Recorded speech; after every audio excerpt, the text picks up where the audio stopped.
Assalomu alaykum, hurmatli O'zbekiston buxgalteriyasi uchun 3 nol tahriri Brez korxona dasturi foydalanuvchilari. Bugungi video darsimizning mavzusi bojxona deklaratsiyasi, ya'ni GTDni avtomatik tarzda Brez dasturiga yuklash. Ishni boshlashdan oldin birinchi navbatda EDO menyusidagi Настройки EDO kriptografiya bo'limiga kiriladi. So'ngra ushbu oyna ochiladi. Ushbu ochilgan oynada komponent o'rnatilganligiga ishonch hosil qilinishi kerak. Подключиться tugmasi bosiladi va pastda quyidagicha komponenta kriptografiya успешно подключение yozuvi chiqishi kerak. So'ngra ushbu oynadan chiqamiz va покупка menyusidagi jurnal tamojenных deklaratsiya bo'limiga kiramiz va quyidagicha oyna shakllanadi. Ushbu ochilgan oynada yuqoridagi organizatsiya qismida quyidagi tashkilotlardan o'zimizga kerakli tashkilotni tanlab olishimiz mumkin. Agar tashkilot va tegishli servis, ya'ni ICE deklarant bo'ladimi yoki VET deklarant bo'ladimi, bular bilan oldin integratsiya qilinmagan bo'lsa, quyidagicha yozuv chiqadi. Da tugmasini bosish orqali servis va 1S dasturi bilan bog'lanish to'g'risidagi so'rovnoma yuboriladi. So'ngra yuqoridagi состояние organizatsiya tugmasini bosamiz va quyidagicha oyna chiqadi.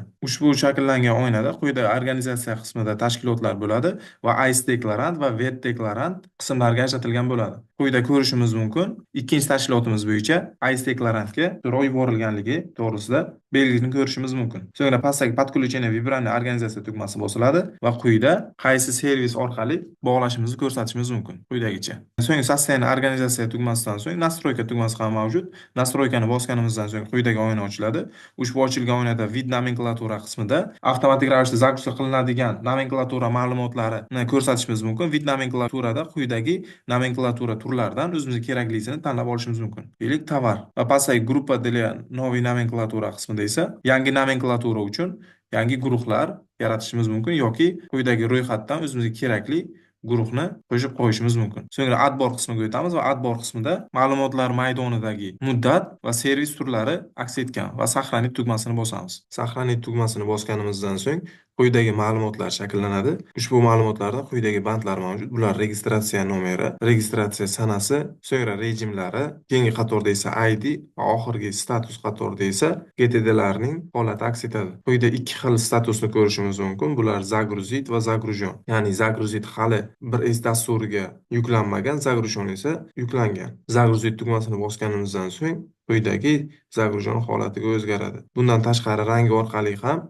ma'lumotlarni 1S dasturiga yuklangan yoki yuklanmaganligini bilishimiz mumkin. Yuqoridagi oq rangli yozuvlar 1S dasturiga yuklangan, qizil ranglilar esa hali yuklanmagan. Quyida загрузить tugmasini bosganimizdan so'ng загруженga o'zgaradi. Загружен bandini ustiga bossak, ma'lumotlarni yuklaganimizdan so'ng quyidagi ikkita hujjat 1S dasturiga yuklanadi. Bular invoice hujjati va GTD pay importi hujjati. Invoice kontragent sani, shartnoma qismlarini o'zi avtomatik ravishda tortadi. Pastdagi tovar qismidagi nomenklatura va uning ma'lumotlarini ham to'g'ri va to'liq tortadi. Asosiy e'tibor qaratadigan joyimiz nomenklatura qismi bo'lib hisoblanadi. Agar quyidagi nomenklaturalar spravishnikidagi nomenklaturalar bilan nomenklaturaning umumiy ma'lumotlari to'g'ri kelmaganda, 1S dasturi o'zidan boshqa nomenklatura yaratib qo'yadi. Shuningdek, количество tsena summa qismlarini ham o'zi avtomatik ravishda tortadi. Agar xohlasak, tsena qismini qo'lda o'zgartirib qo'yishimiz ham mumkin. So'ngra GTD pay importi hujjatiga o'tamiz.